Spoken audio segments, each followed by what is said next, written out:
en Derecho de Aguas de la Universidad de Granada en colaboración con el Foro de la Economía del Agua. Jesús, por favor, adelante y nos presentas tus entrevistados o panelistas. ¿Ya?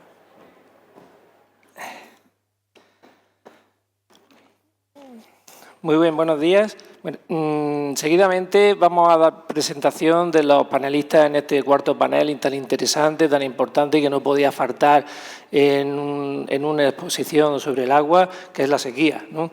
En primer lugar va a participar Cristina Huidobro. Ella es arquitecta y urbanista y magíster en planificación urbana por la Universidad de Maryland.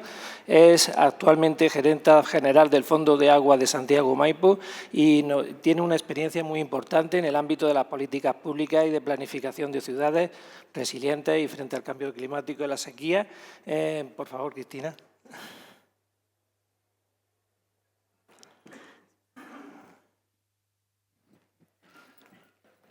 Y además contamos también con la presencia de Cristian Narváez.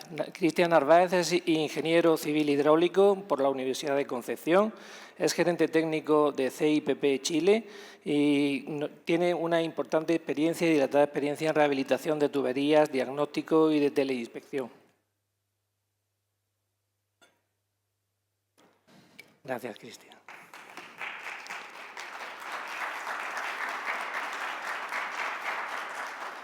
Muy bien. Bien, bueno, pues efectivamente, como decía antes, en mi opinión, yo creo que el mayor problema del agua es cuando no hay agua o que resulte muy escasa, ¿no? Si no hay agua o hay escasez de agua, quizá nos encontramos ante una de las situaciones más complejas, más complicadas en la gestión de las aguas y en la disponibilidad de recursos.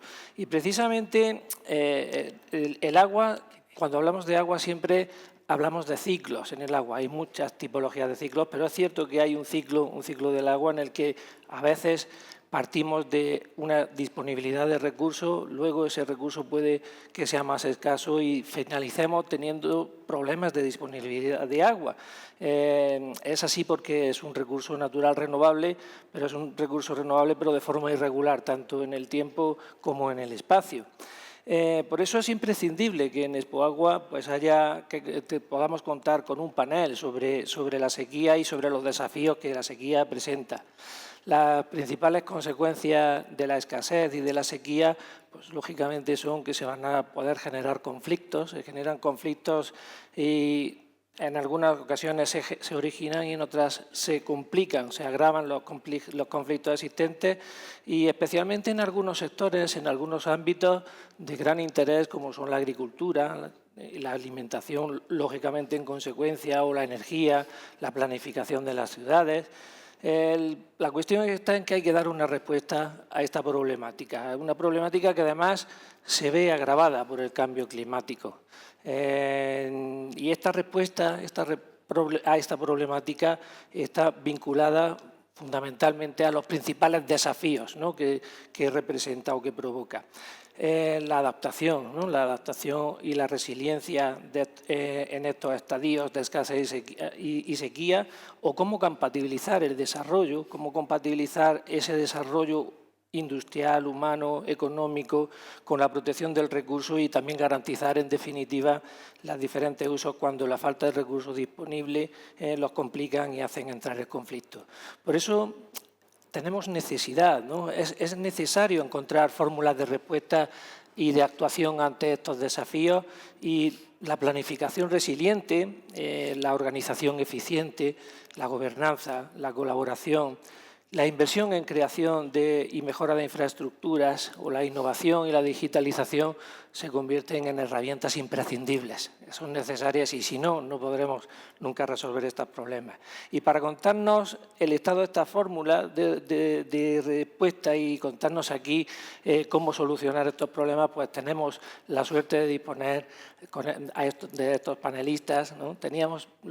Tengo que excusarlo, me lo han pedido, perdón que no lo he dicho antes, teníamos otra panelista, pero por razones personales no ha podido asistir, pero al menos nos va a permitir eso, disponer de un poquito más de tiempo para escuchar a estos dos panelistas, Cristina Huidobro y Cristian Narváez. Y a ellos y a las entidades que respectivamente representan, al Fondo de Agua de Santiago Maipo y a CIPP Chile, pues queremos evidentemente darles las gracias. Cuando quieras, Cristina, si quieres empezar. Dale. ¿Va a pasar? Eso estaba preguntando. Ya, yo me voy a parar, permiso. Ya, con... Ahí. ¿Cuál? Ahí. ¿Te explicaron o no? ¿Cuál es? Ese. Qué atro. Ya, ese. Ese era. Ya, gracias. Bueno, buenas tardes. Efectivamente, hoy día vengo a hablar un poquito desde la perspectiva que tenemos como Fondo de Agua Santiago Maipo en torno a este desafío enorme que tenemos en esta crisis climática que es el agua, que si bien es... como nadie puede discutir que el agua es obviamente una necesidad básica, algo vital, aunque ustedes no lo crean, está menos en la agenda de lo que debería, ¿ya? Y estos 2 años con lluvias normales, entre comillas, nos han ayudado mucho también a instalarla. Entonces, dentro de la crisis climática, de alguna manera nos hemos ido centrando mucho en todos los temas de mitigación. ¿Ya? Hay muchas empresas, muchos sectores productivos, el mismo Estado, que tiene muchas metas y está mirando siempre el tema de las emisiones, las compensaciones a través de compensar emisiones, etcétera. Pero el agua entra en el ámbito de la adaptación y tiende a ser visto como en un segundo plano o en una segunda prioridad. ¿Ya? Entonces hoy día quería hablar un poquito de eso. Sabemos que estamos con más de 14 años de sequía, les acabo de decir esto hace un segundo, que tiene que ver con que a pesar de estos 2 años normales, para nosotros, no solo para nosotros, para la DGA y para muchos otros organismos, seguimos en crisis hídrica y seguimos en sequía. ¿Ya?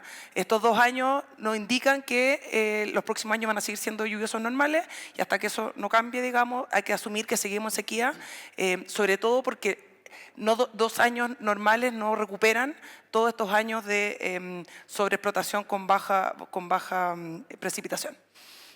¿Ya? Para los que no sepan, el río Maipo es el 9º río o 9ª cuenca más estresada del mundo. ¿Ya? Eso quiere decir que es una cuenca muy vulnerable, que requiere... Que está bastante amenazada porque básicamente dependemos de los deshielos de las nieves, ahora un poco de los glaciares, y básicamente de una serie de fuentes que son muy limitadas. ¿Ya? Entonces, tenemos ese riesgo y eso no va a cambiar. Entonces, tenemos que cuidar con mayor razón el agua.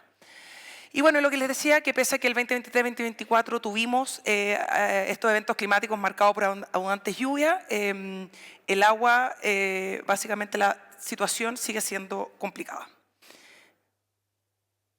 Y ahí esto, yo hasta hace poco tenía otro rol, que era encargada de calor extremo en el gobierno regional, y básicamente estaba mirando justamente los problemas de calor, pero el calor va de la mano obviamente del agua. ¿Por qué? Hay estudios que muestran que los últimos años los glaciares se están derritiendo hasta 2 metros por año. Eso es mucho, es preocupante, todo indica que debiese aumentar y básicamente esas son nuestra última fuente de agua o último resguardo de agua para la cuenca del Maipo. Bueno.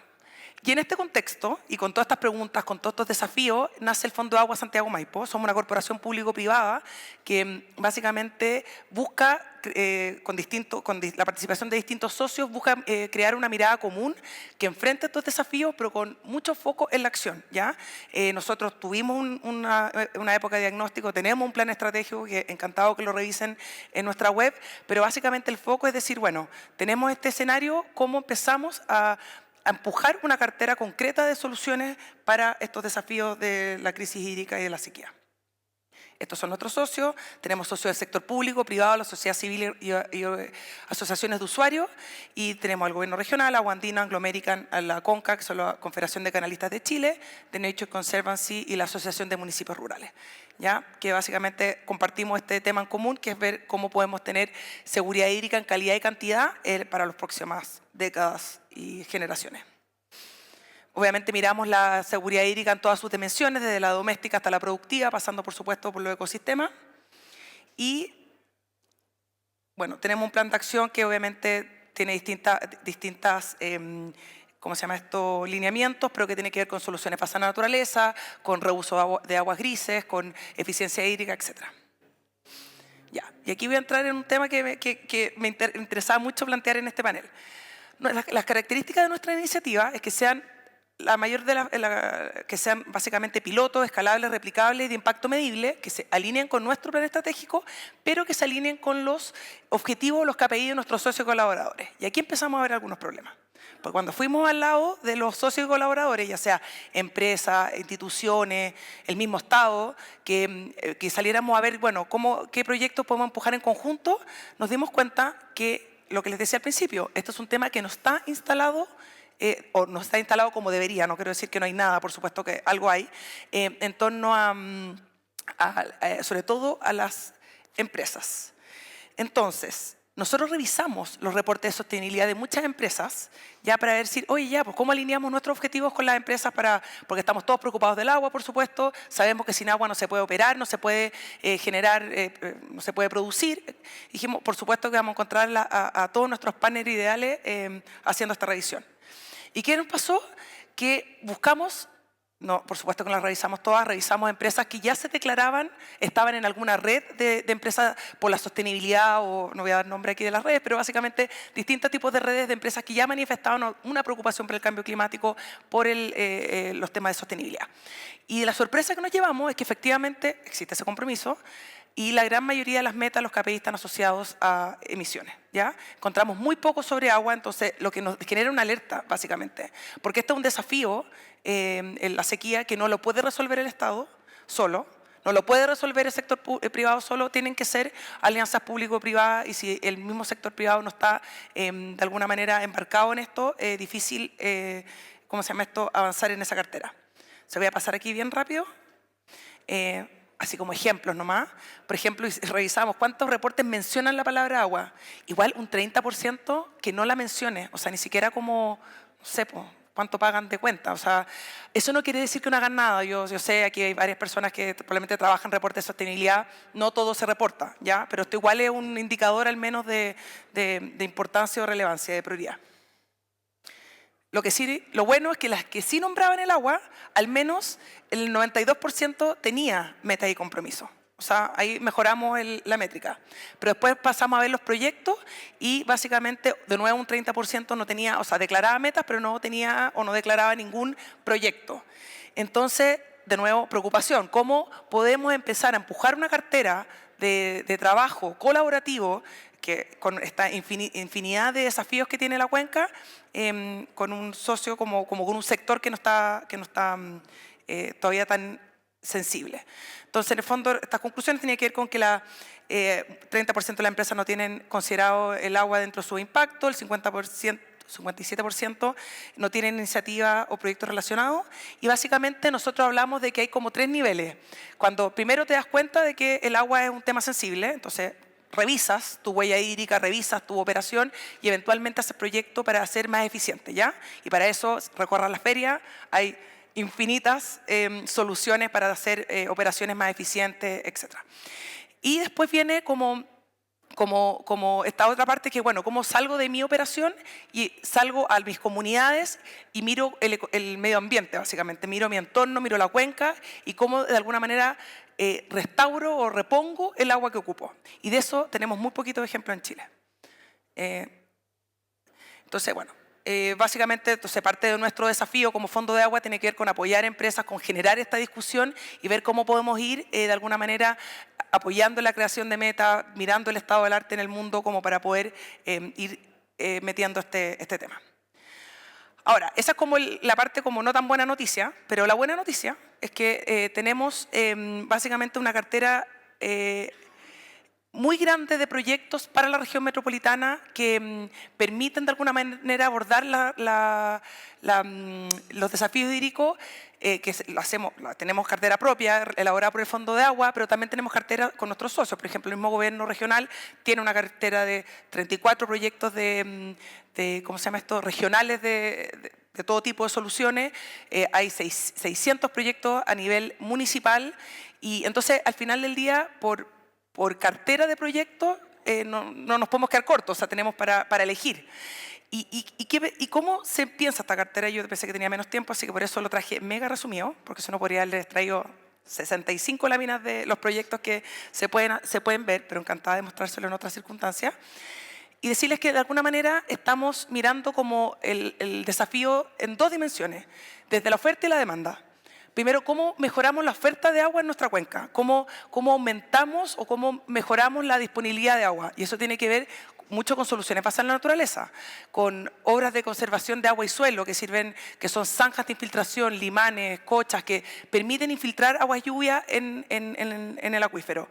Lo otro tiene que ver con estos jardines de lluvia, bosques de lluvia, que también son soluciones que permiten infiltrar agua mientras genera una serie de servicios ecosistémicos como entregar sombra, aportar a la biodiversidad, etc. Entonces, con soluciones que pueden aportar agua en entornos urbanos y en entornos rurales, podemos además generar una inmensa cantidad de beneficios sociales. Estos proyectos pueden ser educativos, pueden ser refugios climáticos, pueden ser, ¿cómo se llama esto? Y además aportar, aunque sea un bosque a la vez, porque yo sé, no soy ingenua, yo sé que un bosque no va a solucionar ninguno de nuestros problemas, pero miles de bosques, que son estos bosques urbanos con jardines de lluvia, puestos en cada área verde, en cada espacio residual, en cada sitio eriazo, iría permitiendo recuperar la capacidad como como decimos, de ciudad esponja, digamos, de nuestra cuenca, que básicamente el Valle de Santiago, en este caso, que es el que me toca ver a mí, está completamente impermeabilizado. O sea, hoy día todo lo que sacamos o toda la explotación que existe en torno a los pozos o a toda la extracción que se hace de agua subterránea, se extrae más de de la capacidad que tiene el valle de recargarse. Entonces, es súper importante ir buscando esos mecanismos de infiltración, aunque sea un metro cúbico a la vez. Yo creo que no hay proyectos chicos. Y la última, en el lado de la oferta, de la demanda, tenemos mucho por hacer. O sea, ya una vez que con el agua que tenemos, cómo somos más eficientes usándolo, cómo empezamos a reusar aguas grises, cómo reusamos mermas de procesos industriales ¿cómo se llama esto? Generamos eficiencia en recintos municipales, por ejemplo, que son grandes usuarios de agua, para qué decir hospitales, para qué decir infraestructura grandes infraestructuras que tienen altos consumos de agua. Entonces, esto era simplemente, como les decía, me queda un segundo, una pincelada un poco de cómo nosotros estamos mirando este desafío, cómo lo estamos abordando de manera macro y una invitación también al que está interesado en conocer en detalle la cartera de proyectos, que es súper atractiva, súper interesante. Los dejamos más que invitados a que nos contacten. Y ahí le pueden sacar, creo, ni siquiera, sí, un pantallazo ahí para que me puedan escribir un mail o visitar nuestra página web. Así que muchas gracias.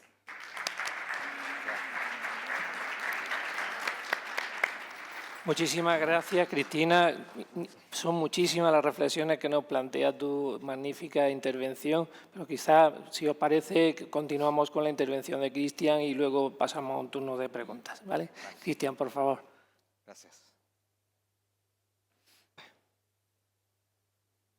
Hola, buenas tardes. Para nosotros como CIPP es un honor estar en esta cuarta Expo Agua. Y para partir quisiera señalar la frase que la han visto en todos lados, que es que no hay agua que perder, ¿ya? Y el desafío es bastante grande cuando nos ponemos esa meta, porque la pérdida actualmente en Chile de agua, como pérdida física, es de aproximadamente 13.000 litros por segundo, ¿ya? Eso, para poner en referencia, equivale aproximadamente a abastecer de agua potable a toda la población de la región de Valparaíso, del Maule, de Biobío y de la Araucanía. ¿Ya? Esta agua perdida es el agua que se genera en el proceso después de que se potabiliza el agua hasta que llega a las casas de los consumidores. Otro análisis que se puede extraer de esto es y que agrava más aún la situación, es que en los lugares donde está mayor concentrada la pérdida, donde se distribuye más la pérdida que les mencioné, tiene una situación de estrés hídrico mayor, ¿ya? Por lo tanto, la frase "no hay agua a perder" es bastante importante. ¿Cómo se genera esta pérdida en conceptos súper simples, esta pérdida se genera debido a que las tuberías que llevan el agua a las casas son presurizadas, por lo tanto, ante cualquier fisura o ruptura de estas tuberías, el agua empieza a salir por ahí, ¿ya? Y que va a depender de la presión a la cual está sometida estas tuberías y del nivel de apertura que tienen estas. Estas fisuras normalmente ocurren en silencio, nadie se da cuenta y solamente se empieza a dar cuenta la comunidad cuando esto sale a flote, cuando la rotura ya se convierte en una rotura de matriz y hay anegamiento. Por lo tanto, ya toda el agua se perdió. ¿Okay? Ahora, ¿cuánto es lo admisible? ¿Cuánto es lo que nos podríamos permitir tener como porcentaje de pérdida? Según la IWA, un rango aceptable, dependiendo de las condiciones de cada país, va entre un 10 y un 20% de pérdida de agua. Nosotros como país sísmico estamos expuestos a que las matrices que están enterradas bajo tierra, o las tuberías, tengan cierta flexibilidad y estén expuestas a que las uniones de tubos tengan desacople y por lo tanto se pueda perder mucha agua por ahí, ¿ya? En países desarrollados, el agua no facturada fluctúa entre un 15 y un 20%. Y la CIS este año, junto con las empresas sanitarias, llegaron al acuerdo de que al 2033 se tiene que llegar a la meta de que máximo se pueda tener un 29% de pérdida, ¿ya? Es una tarea bastante importante considerando la cantidad de agua que se pierde actualmente. Hoy día estamos en una situación de un 33% de agua no facturada, por lo tanto hay cosas que hacer. ¿Qué se ha hecho hasta el momento? Principalmente detectar dónde están estas fugas mediante instrumentación, mediante equipos que por ruido puedan dar luces de que las tuberías tienen fugas. Análisis de datos, es muy importante esto porque mediante inteligencia artificial se puede analizar los comportamientos de los consumos de la población, se puede ver si un comportamiento sale de lo normal, considerando los indicadores de caudal o presiones, y con esto se puede acotar a dónde está un mayor porcentaje de pérdida o dónde hay mayor porcentaje de fugas, ¿ya? Y esto permite a las empresas tomar acciones. Y otra de las cosas que se ha hecho muy importante es la gestión de presión, la instalación de estaciones de regulación de presión, que permiten que cuando bajan los consumos en la noche y sube la presión, y hay fugas que están activas, estas fugas, al bajar la presión o al regular la presión, se mantienen en un nivel un poco más acotado. ¿Ya? Pero estas acciones, sin una acción apuntando a lo medular, no resultan muy importantes. Aquí se puede ver, este es el gráfico del porcentaje de agua no facturada desde el 2014 y se ve que la curva no tiende a bajar, se mantiene más o menos plana, y esto es porque efectivamente se puede leer como que todos los esfuerzos que se están haciendo son para que a medida que se va envejeciendo la red, esto no se dispare, estos indicadores no se disparen, ¿ya? Entonces, esto habla de que para poder llegar al 29% que definió la superintendencia, hay que hacer acciones distintas, ¿ya? En las redes. No sé cómo. Bueno, algo muy importante es que actualmente se encuentra detectada muchísimas fugas. Obviamente las empresas sanitarias priorizan problemáticas que tienen las redes, como por ejemplo las bajas presiones, las altas presiones, la turbiedad, las roturas de emergencia, y por lo tanto las fugas van quedando un poco de lado, hasta que estas ya salen un poco de lo normal y generan emergencias. Nosotros, por nuestra parte, como CPP Chile, estamos realizando trabajos bastante importantes con la vereda al frente, el mundo del alcantarillado. Tuberías que también están enterradas bajo tierra. Y acá nosotros lo que hacemos es hacer un diagnóstico estandarizado.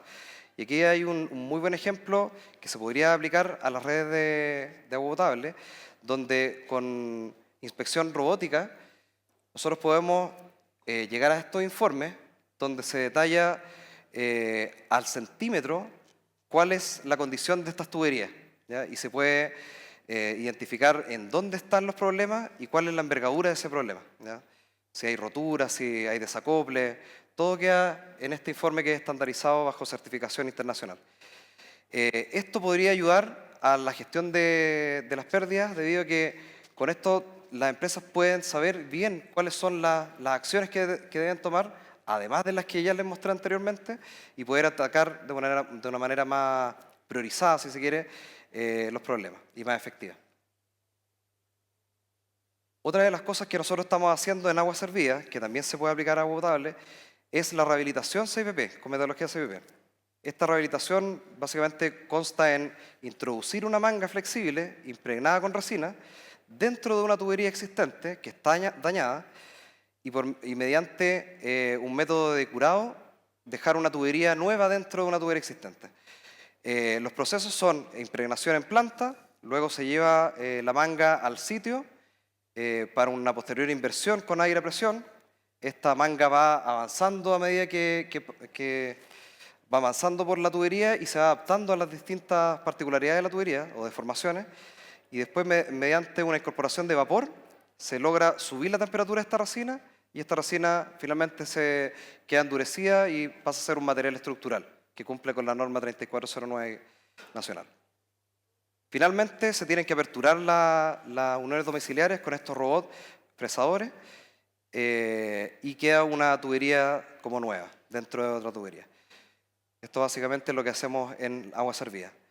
Nosotros ya llevamos una experiencia de más de 100 kilómetros de rehabilitación en Chile y más de 300 kilómetros de limpieza y diagnóstico. ¿Cuáles son los principales beneficios de esta metodología? Es que, no aparece ahí, pero esta manga es continua, no tiene secciones, por lo tanto, a diferencia de los materiales convencionales que tienen secciones, en un país sísmico están expuestos a que las uniones generen desacople. Menor impacto a la comunidad, obviamente, porque es mucho menor el tiempo que se ejecutan estos trabajos en comparación al convencional, que es con zanja. Menor impacto ambiental, aquí no se generan escombros y tampoco residuos. Menor impacto vial, aquí pueden ver en las dos imágenes del centro que la intervención es muy acotada en espacio, por lo tanto la vía pública casi no sufre problemas de operación. También los tiempos son muy reducidos. Nosotros estamos rehabilitando del orden de 200 metros de tubería por jornada, ya puede ser 8 horas, y los costos también son muy reducidos. Acá estamos hablando de costos que pueden ser hasta un 30% lo que cuesta una renovación del tubo completo con una metodología convencional que es con zanja. Además, esto permite llegar a puntos donde la zanja no llega. Por ejemplo, en tuberías y lo vemos a menudo, tuberías que pasan por debajo de casas o de edificios, colegios, no hay oportunidad de hacer zanja, por lo tanto, esta es una muy buena alternativa que permite hacer eso, permite recuperar las tuberías. Y el desafío para los próximos pasos es que estas rehabilitaciones ya las podamos realizar en tuberías presurizadas y también en tuberías para agua potable. Ya para esto tenemos que cambiar la materia prima, usar felpas que van reforzadas con fibra de vidrio para poder resistir la presión interna del agua potable y usar resinas que sean inocuas para la comunidad. Y también es muy importante que esta manga que diseñamos sea completamente estructural, ya que de esta manera se prescinde de la resistencia estructural que le aporta la tubería existente. Ya puede estar completamente destruida la tubería existente o deteriorada y la manga va a resistir todas las cargas externas que tienen las tuberías bajo tierra. ¿Ya? Nuestro plan es que el próximo año seamos la primera empresa en Chile en poder implementar esta metodología y que podamos hacer la primera manga de CIPP, una rehabilitación sin zanja para tuberías presurizadas y de agua potable. Que esto sin duda va a repercutir positivamente en los resultados que mostraba inicialmente, ya que las empresas sanitarias van a poder tener más flexibilidad para decidir entre las gestiones que pueden hacer con esta infraestructura. Muchas gracias. Eso. Muchas gracias.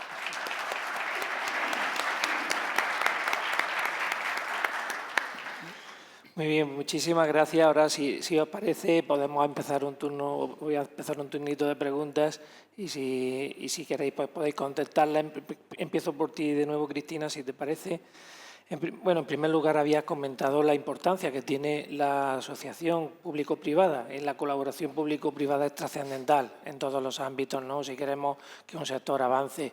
En este caso, ¿podrías destacarnos, querías comentarnos en qué ítems o en qué cuestiones se manifiesta o se requeriría una mayor colaboración público-privada?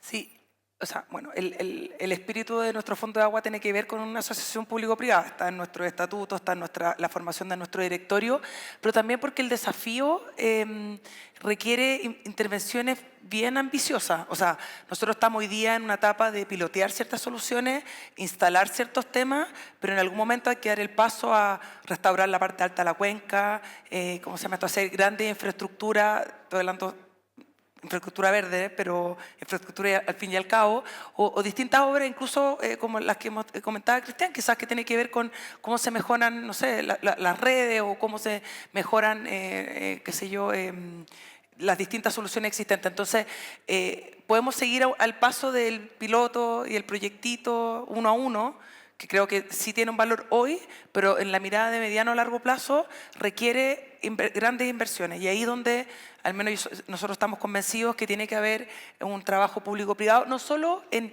financiar esa cartera, sino que un poco lo que les decía respecto a que cada empresa también desde su propio ámbito y el Estado desde su ámbito se apropien de esta cartera, o sea, de la agenda de cambio climático y de sequía, de crisis hídrica, y al mismo tiempo actualicen sus planes, sus estrategias y también sus carteras de proyectos teniendo esto en consideración. Sí, quizás sea una pregunta básica que incluso para Cristian también podría ser útil, ¿no? En el ámbito de la rehabilitación de tuberías también, ¿hasta qué punto es necesaria esa colaboración público-privada o de dónde proviene ese capital que es necesario para financiar estas estructuras, estas obras y estas reparaciones? Sí, ¿aló? ¿Se escucha? Sí, sí. Sí, es muy importante lo que mencioné al final, que la tubería o la rehabilitación tiene que ser completamente estructural, ya que de esta manera es reconocida en los planes de desarrollo de las empresas sanitarias y así esto se puede cargar en la tarifa. Por lo tanto, las empresas sanitarias van a poder tener fondos para poder invertir en estas mejoras de esta manera. Efectivamente, y esa financiación, porque no son obras económicas, son Sí, claro. muy costosas, ¿no? Finalmente, creo que sería una de las cuestiones más importantes a valorar, porque hay que repercutirla finalmente a los ciudadanos, a los usuarios de estas redes. ¿Encontráis desde vuestro sector alguna reticencia política, algún impedimento por parte de las administraciones a acometer nuevas obras de reparación para no tener que repercutir e incrementar esas tasas, esos precios por el uso del agua?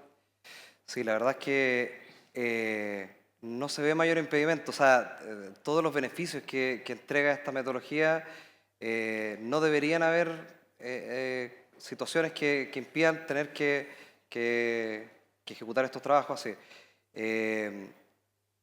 Yo creo que la retribución de los beneficios que mostré sin duda va a incentivar a que la alianza pública-privada y las empresas sanitarias se motiven a hacer estas inversiones o estas innovaciones para poder darle la vuelta. Nosotros vemos desde nuestro punto de vista que hay un déficit de reparaciones porque son muchas las fugas que existen y no está el financiamiento, como dices tú, para poder ejecutar los trabajos, ni siquiera el tiempo. Aunque hubiesen los recursos, no está el tiempo para lograrlo. Entonces, es muy importante que la innovación permita tener esta flexibilidad y puedan tener alternativas las empresas sanitarias para poder financiar estos proyectos que son grandes. Sí, otra cosa, Cristian, y en tu ámbito y desde tu experiencia, ¿qué volumen de agua potable crees que se pierde en términos de porcentaje, quizás respecto a ese agua potable por un mal estado de las aguas, de las infraestructuras? Perdón. Como lo mencionaba en la charla, va a depender un poco de la situación del país, las condiciones que tengan. pero lo aceptable debiese ser entre el 15%. Es inherente al ejercicio de transportar agua, pero la idea es que esto sea algo controlado.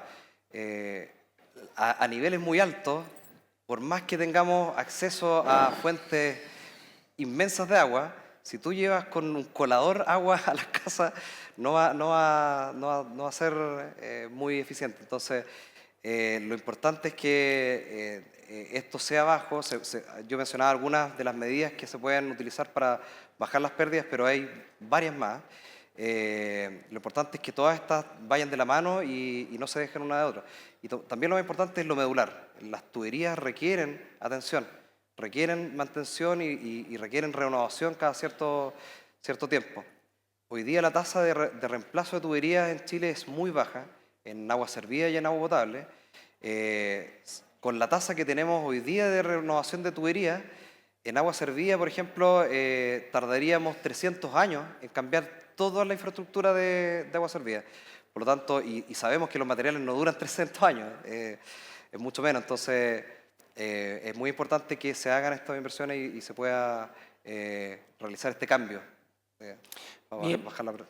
El porcentaje, entonces, ideal, idóneo, podría ser entre un 15 y un 20%. Quizá no podemos aspirar a más, pero como tenemos aquí a una urbanista, pues quizá una pregunta para ambos, ¿no? Podéis responderla por independientemente, pero quizá podríamos encontrar en la planificación urbanística, en las actividades desarrolladas por la Administración, en las nuevas urbanizaciones, y sobre todo teniendo en cuenta o pensando que quizás en los ámbitos donde más se produzca unas pérdidas por mal estado de tuberías, pueda ser en la ciudad antigua, en las zonas ya con más tiempo que han podido perder más efectividad, ¿no? ¿Habría alguna solución, tanto para Cristina como para ti, alguna solución desde el planeamiento urbanístico para evitar o para lograr una mejor reparación de estas actividades, de estas infraestructuras? O sea, si estamos pensando en nuevas organizaciones, a mí me preocupa más que la infraestructura, que asumo que a esta altura espero ya se esté considerando en toda obra nueva el cambio climático. O sea, si no es cosa de ver las noticias de todo lo que pasó con el huracán Milton en Florida. O sea, el incorporar el cambio climático, los eventos extremos y hacer una ciudad más resiliente debiese ser como un desde. Ahora, no estoy diciendo que suceda, es parte de la pega que hay que hacer de sensibilizar, etc. Pero a mí me preocupa, dentro como la planificación urbana y la sequía, o este tema que nos convoca hoy día, como el cómo los centros urbanos, las regiones, y aquí me salgo, no solo en Santiago, sino que en el resto de Chile, no tenemos incorporado el cuidado de los cuerpos de agua, de los humedales, que todavía no están, algunos están en proceso de ser declarados, otros no, pero cómo el desarrollo o el avance de las ciudades es más rápido que la planificación. En Chile la planificación es muy lenta. Los instrumentos de planificación, un plan regulador puede demorarse fácilmente 10 años. Y entonces vamos siempre como al debe con los desafíos que tenemos. Y los desafíos son cada día más urgentes y más complejos. Y como más inmediato, como que ya no es un problema del futuro, es un problema de ayer, digamos.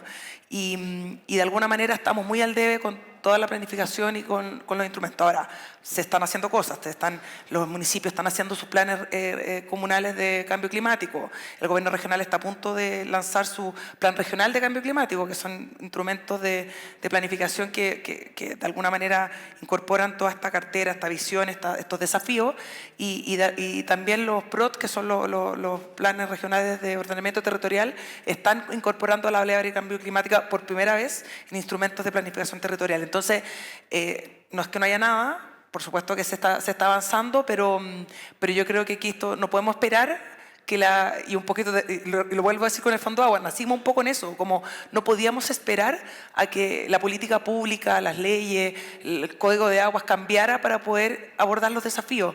Sentíamos que había que como abordar los temas de un sentido de urgencia y empezar a actuar desde ahora. Entonces, yo creo que eso pasa un poquito en todos los ámbitos.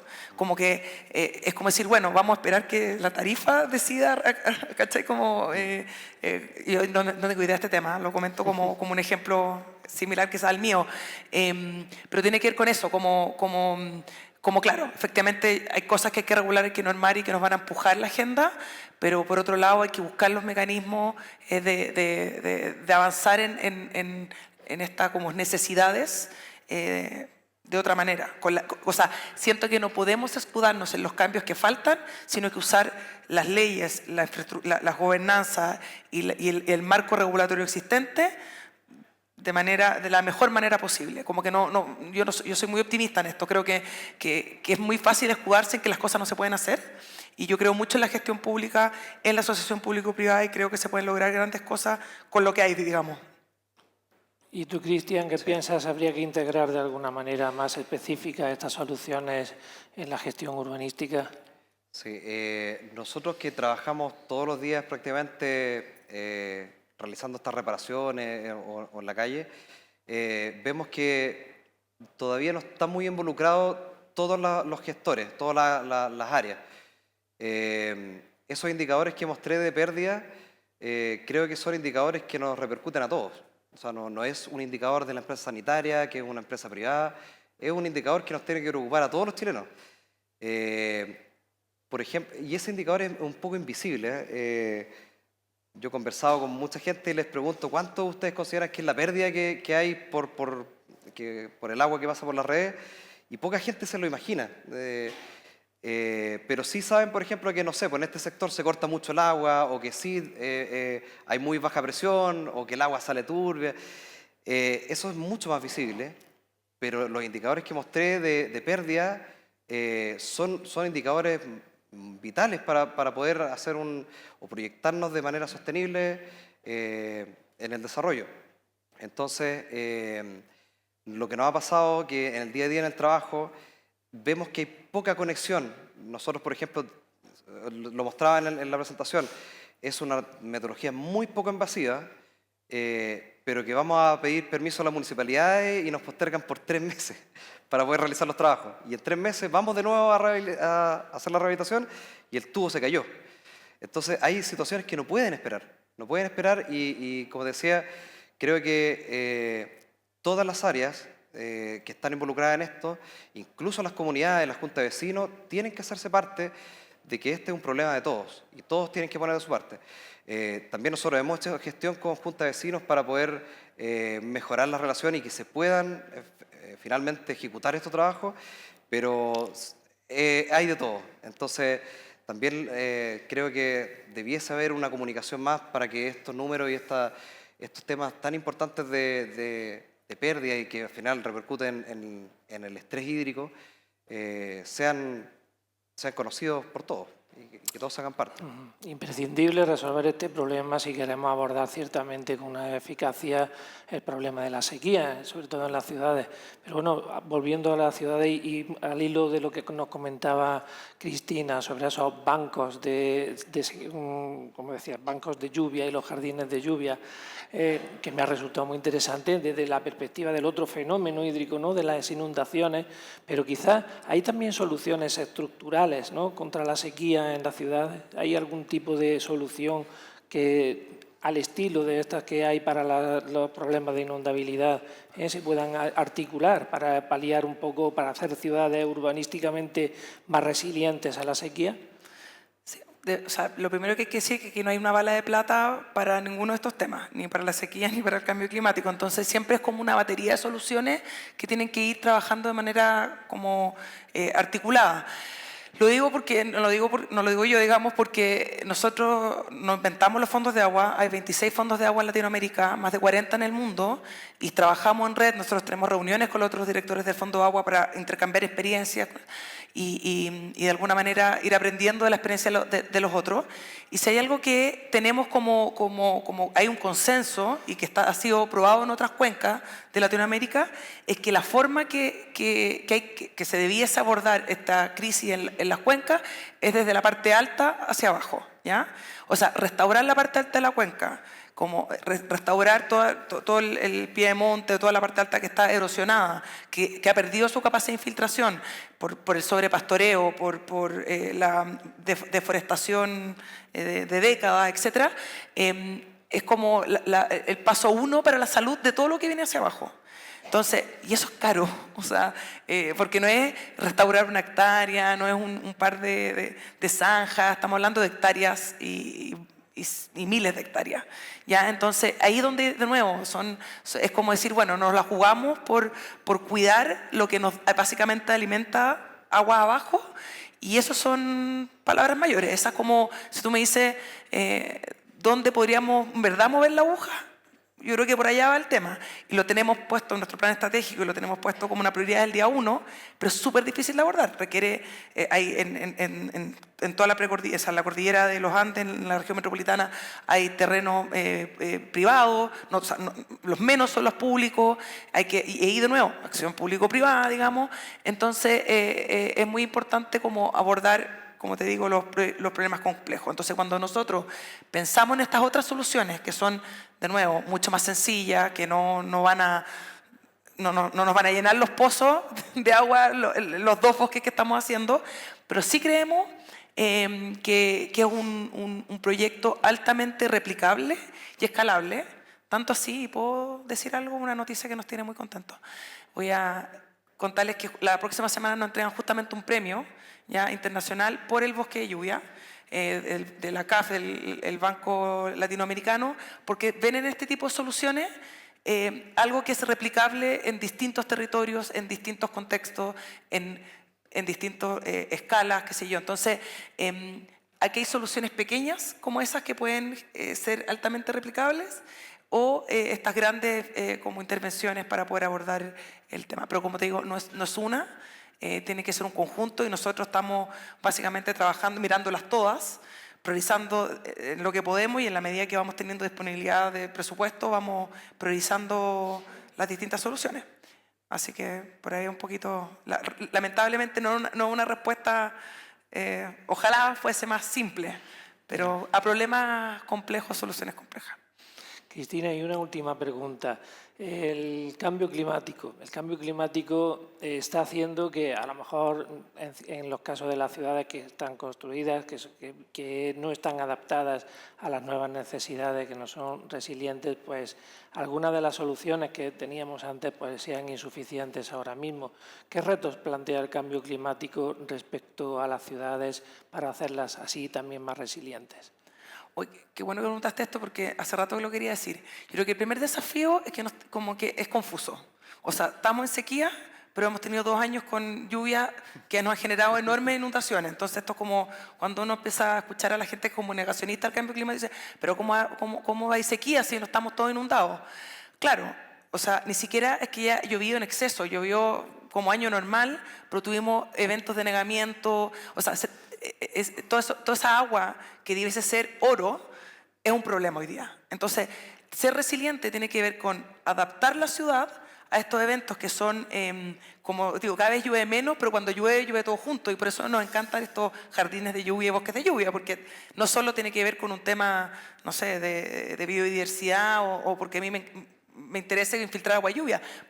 Además, es una solución que puede ayudar a resolver un problema, que es que los municipios terminan con motobombas sacando agua de los barrios. Entonces, tenemos que buscar soluciones como que puedan atacar más de un problema, ¿ya? Y en este caso, como la resiliencia ante los desastres y estos eventos extremos, por un lado. Y lo otro que yo veo complicado es que estamos en sequía todo, pero a la gente le sigue saliendo agua a la llave.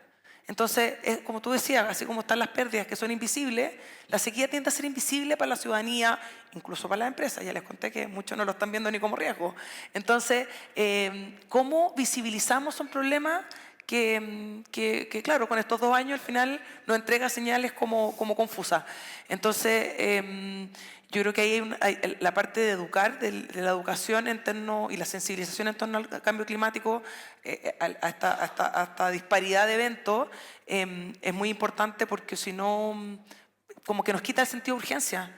Entonces, yo de verdad que soy muy optimista y si no, no trabajaría en esto, obviamente, pero también siento que hay que ponerle un poquito de sentido de urgencia y estresar un poquito a los que nos están escuchando, porque no es un problema que tenemos décadas para solucionarlo, ¿ya? Lo bueno es que al menos en la región metropolitana todavía estamos a tiempo de implementar esta cartera, como que puede ser más lenta, de soluciones basadas en la naturaleza, qué sé yo, sin pasar a soluciones más drásticas que puede ser de infraestructura más bien gris o de, no sé, de otro tipo. Entonces, el llamado yo creo que tiene que ver como a tomar carta ahora, básicamente. Cristian, y otra cuestión, lo has avanzado, ¿no? Has comentado la importancia que puede tener la inteligencia artificial y la innovación, es evidente en la solución de este tipo de cuestiones, pero realmente puedes valorar, puedes darme tu opinión sobre hasta qué punto alcanza ese papel de la inteligencia artificial, del uso de las nuevas tecnologías y de las smart cities, ¿no? en lograr una ciudad mucho más eficiente y que ese porcentaje de pérdidas baje. Sí, es fundamental. O sea, todo lo que es desarrollo tecnológico en la gestión de las redes es muy importante. En agua potable, por ejemplo, lo mostraba las estaciones reguladoras de presión, se pierde mucha agua en la noche porque la presión sube. Entonces, de alguna manera, la tecnología permite que estas estaciones de regulación de presión logren entregar la presión suficiente para que el agua no se vaya por todos lados. El comportamiento de los consumos también es muy relevante para poder hacer seguimiento a qué es lo que está pasando. Hoy día los gestores de redes en las distintas sanitarias tienen una tarea muy difícil porque tienen que gestionar infraestructura que está invisible, que está enterrada, y es básico tener tecnología que te permita tener información, ¿ya? Por eso la Smart City, la Smart Meter, los equipos para poder, se veía ahí en la presentación también que ha evolucionado el tema de escuchar las tuberías, que es fundamental para saber dónde hay fugas. Hoy día hay tecnología para poder instalar puntos fijos que te permitan obtener data por Data Logger y que mantengan monitorizada toda la red, para que cuando apenas ocurra alguna perturbación por ruido, se sepa dónde están las siguientes fugas. Ahora, toda esa información te permite tener una buena gestión, pero si no atacas lo medular, que es mantener la red y hacer los recambios cuando se tengan que hacer, no sirve de mucho. Pero sí es una base fundamental para poder hacer buena gestión en la red. Bien, muchísimas gracias a los dos. Por mi parte, sin duda, vuestras dos intervenciones son intervenciones que podríamos sintetizar en unas palabras vinculadas indefectiblemente al concepto de sequía, ¿no? Como la de seguridad hídrica, el ahorro, el no despilfarro, ¿no? La integración de políticas y la gobernanza, la eficiencia, sobre todo en cuanto a las inversiones en infraestructuras y como no, la resiliencia, ¿no? Todo palabras regadas de sabiduría, pero que no pueden ni de secarse nunca, ¿no? Para que siempre estén frescas se requieren tres pilares, ¿no? Uno, la educación y la concienciación, ¿no? Ahora es el momento, ahora que parece, lo habéis comentado, lo comentabais vosotros y lo han comentado esta mañana, que llevamos dos ciclos, dos años, ¿no?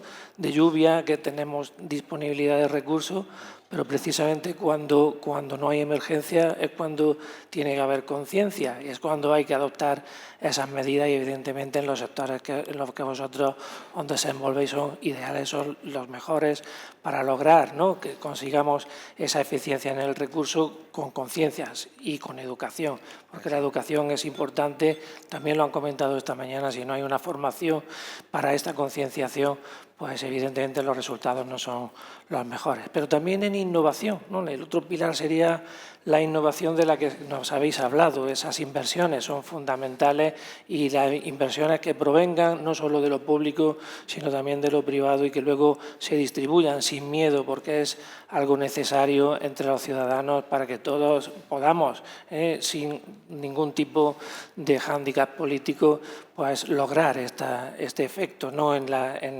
Pero sobre todo también con el derecho. Hemos dicho que sobre todo y en un contexto de cambio climático, cuando hay escasez de recursos, cuando la sequía o la escasez están, pues es cuando los conflictos, ¿no?, adquieren un mayor dimensionamiento, se agravan porque es necesaria el agua para todos los usos y cuando esos usos requieren de un recurso para el que no hay suficiente cantidad para atenderlos todos, pues es probable que se generen todos esos conflictos. Y bien, pues para ordenar todas estas actividades que nos habéis comentado y para dar solución y respuesta a esos conflictos en dirección hacia esa seguridad hídrica, pues para eso está el derecho, ¿no? Y el derecho concluye con esta referencia al derecho ahora fundamental, pues la que nos va a permitir